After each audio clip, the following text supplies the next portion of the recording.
The Book of Nehemiah, Chapter 1. The words of Nehemiah, the son of Chileshe. It came to pass in the month of Chislev, in the 20th year, as I was in Shushan, the citadel, that Hanani, one of my brethren, came with men from Judah, and I asked them concerning the Jews who had escaped, who had survived the captivity, and concerning Jerusalem. And they said to me, the survivors who are left from the captivity in the province are there in great distress and reproach. The wall of Jerusalem is also broken down, and its gates are burned with fire. So it was, when I heard these words, that I sat down and wept and mourned for many days. I was fasting and praying before the God of heaven. And I said, I pray, Lord God of heaven, O great and awesome God, you who keep your covenant and mercy with those who love you and observe your commandments, please let your ear be attentive and your eyes be open, that you may hear the prayer and your servant which I pray before you now, day and night, for the children of Israel your servants, and confess the sins of the children of Israel, which we have sinned against you. Both my father's house and I have sinned. We have acted corruptly against you, and have not kept the commandments, the statutes, nor the ordinances you have commanded your servant Moses.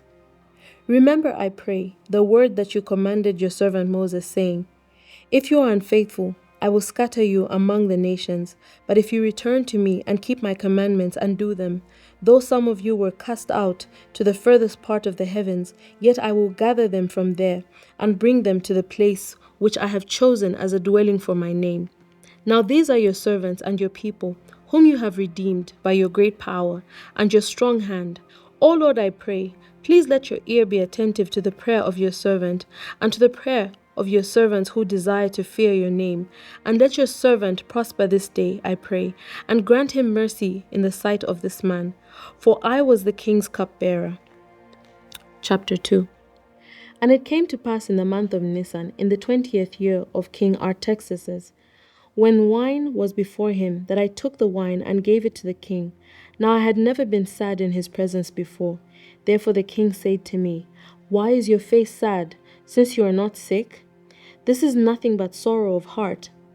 So I became dreadfully afraid, and I said to the king, may the king live forever. Why should my face not be sad, when the city, the place of my father's tombs, lies waste, and its gates are burned with fire? Then the king said to me, what do you request? So I prayed to the God of heaven, and I said to the king, if it pleases the king, and if your servant has found favor in your sight, I ask that you send me to Judah, to the city of my father's tombs, that I may rebuild it. Then the king said to me, the queen sitting also beside him, how long will your journey be? And when will you return? So it pleased the king to send me, and I set him a time.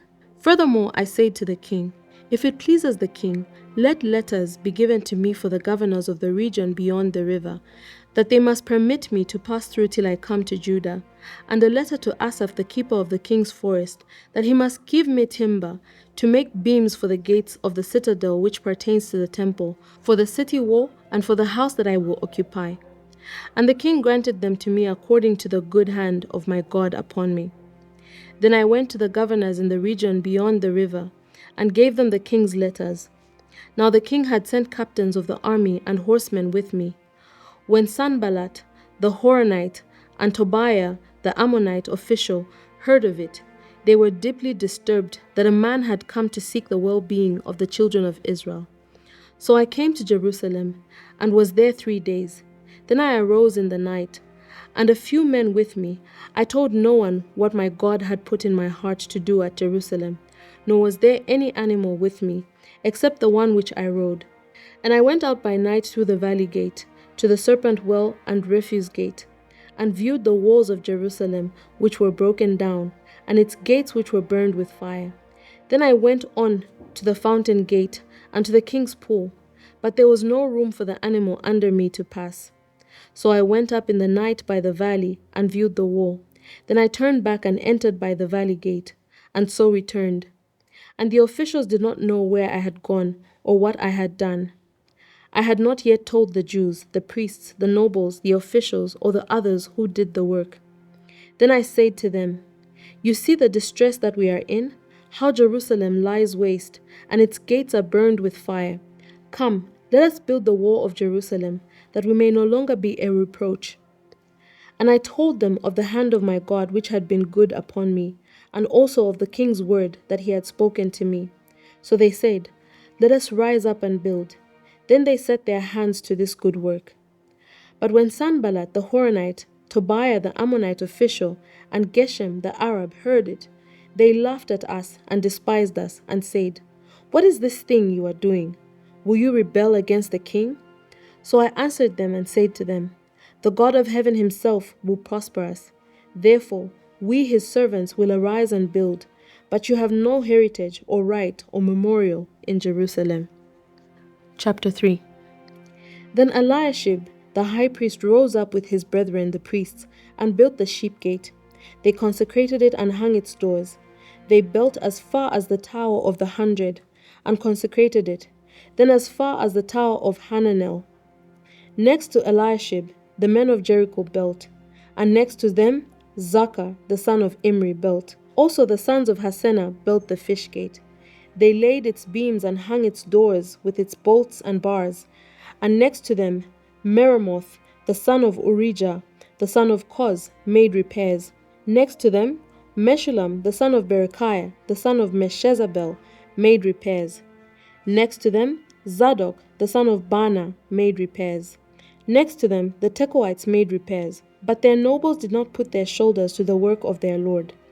Moreover, Jehoiada, the son of Paseah, and Meshullam, the son of Besodiah, repaired the old gate.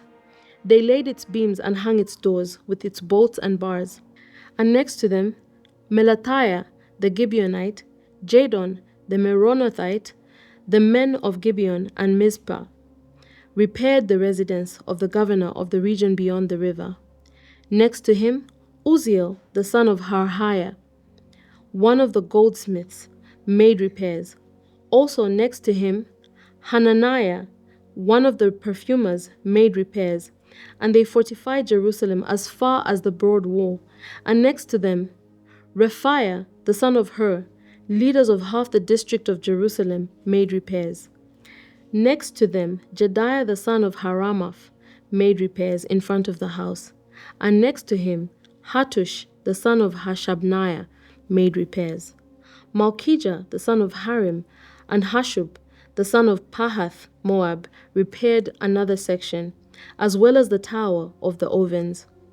And next to him was Shallum the son of Hallohesh, leader of half the district of Jerusalem. He and his daughters made repairs.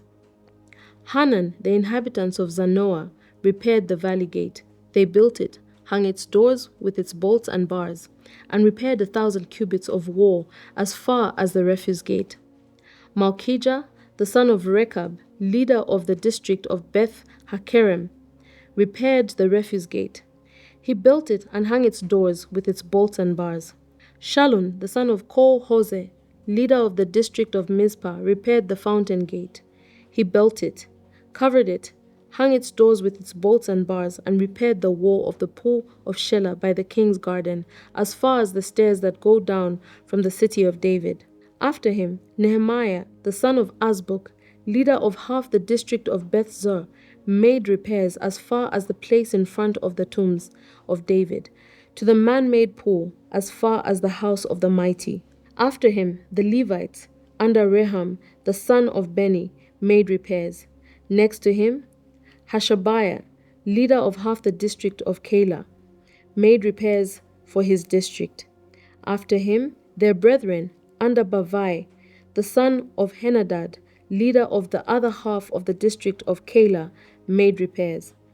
And next to him, Ezer, the son of Jeshua, the leader of Mizpah, repaired another section in front of the ascent to the armory at the buttress. After him, Barak, the son of Zabai, carefully repaired the other section from the buttress to the door of the house of Eliashib, the high priest. After him, Meremoth, the son of Urijah, the son of Koz, repaired another section from the door of the house of Eliashib to the end of the house of Eliashib. And after him, the priests, the men of the plain, made repairs. After him, Benjamin and Hashab made repairs opposite their house. After them, Azariah, the son of Maaseiah, the son of Ananiah, made repairs by his house.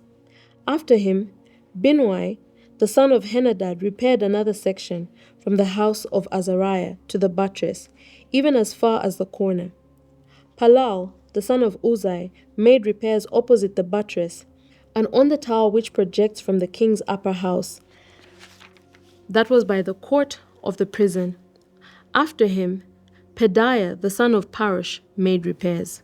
Moreover, the Nethinim who dwelt in Ophel made repairs as far as the place in front of the water gate toward the east, and on the projecting tower. After them, the Tekoites repaired another section, next to the great projecting tower, and as far as the wall of Ophel. Beyond the horse gate, the priests made repairs, each in front of his own house. After them, Zadok, the son of Immer, made repairs in front of his own house. After him, Shemaiah, the son of Shechaniah, the keeper of the east gate, made repairs. After him, Hananiah, the son of Shelemiah, and Hanan, the sixth son of Zalaph, repaired another section. After him, Meshullam, the son of Berechiah, made repairs in front of his dwelling. After him, Malchijah, one of the goldsmiths, made repairs as far as the house of the Nethinim and of the merchants in front of the Mephikad gate, and as far as the upper room at the corner, and between the upper room at the corner as far as the sheep gate. The goldsmiths and the merchants made repairs. Chapter 4. But it so happened, when Sanballat heard that we were rebuilding the wall, that he was furious and very indignant, and mocked the Jews. And he spoke before his brethren and the army of Samaria, and said, What are these feeble Jews doing? Will they fortify themselves? Will they offer sacrifices? Will they complete it in a day? Will they revive the stones from the heaps of rubbish stones that are burned? Now Tobiah, the Ammonite, was beside him, and he said, Whatever they build, if even a fox goes up on it, he will break down their stone wall. Hear, O our God, for we are despised. Turn their reproach on their own heads, and give them as plunder to a land of captivity. Do not cover their iniquity, and do not let their sin be blotted out from before you, for they have provoked you to anger before the builders. So we built the wall, and the entire wall was joined together up to half its height, for the people had a mind to work. Now it happened, when Sanballat, Tobiah, the Arabs, the Ammonites, and the Ashdodites heard that the walls of Jerusalem were being restored, and the gaps were beginning to be closed, that they became very angry, and all of them conspired together to come and attack Jerusalem and create confusion. Nevertheless, we made our prayer to our God, and because of them we set a watch against them day and night. Then Judah said, The strength of the laborers is failing, and there is so much rubbish that we are not able to build the wall. And our adversaries said, They will neither know nor see anything till we come into their midst and kill them and cause the work to cease. So it was, when the Jews who dwelt near them came, that they told us 10 times, From whatever place you turn, they will be upon us.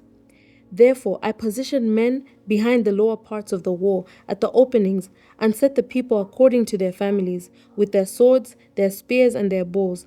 And I looked and arose and said to the nobles, to the leaders, and to the rest of the people, Do not be afraid of them. Remember the Lord, great and awesome, and fight for your brethren, your sons, your daughters, your wives, and your houses. And it happened, when our enemies heard that it was known to us, and that God had brought their plot to nothing, that all of us returned to the wall, everyone to his work. So it was, from that time on, that half of my servants worked at construction, while the other half held the spears, the shields, the bows, and war armor. And the leaders were behind all the house of Judah. Those who built on the wall and those who carried burdens loaded themselves so that on one hand they worked at construction, and with the other hand held a weapon. Every one of the builders had his sword girded at his side as he built, and the one who sounded the trumpet was beside me. Then I said to the nobles, the rulers, and the rest of the people, The work is great and extensive, and we are separated far from one another on the wall. Wherever you hear the sound of the trumpet, rally to us here. Our God will fight for us. So we labored in the work, and half of the men held the spears from daybreak until the stars appeared. At the same time I also said to the people, let each man and his servant stay at night in Jerusalem, that they may be our guard by night and a working party by day. So neither I, my brethren, my servants, nor the men of the guard who followed me took off our clothes, except that everyone took them off for washing. Thank you so much to everyone who's partnered with Bible 365 with Chileshe Bwalya this far. If you would like to partner with us, please reach out using the contact details on your screen.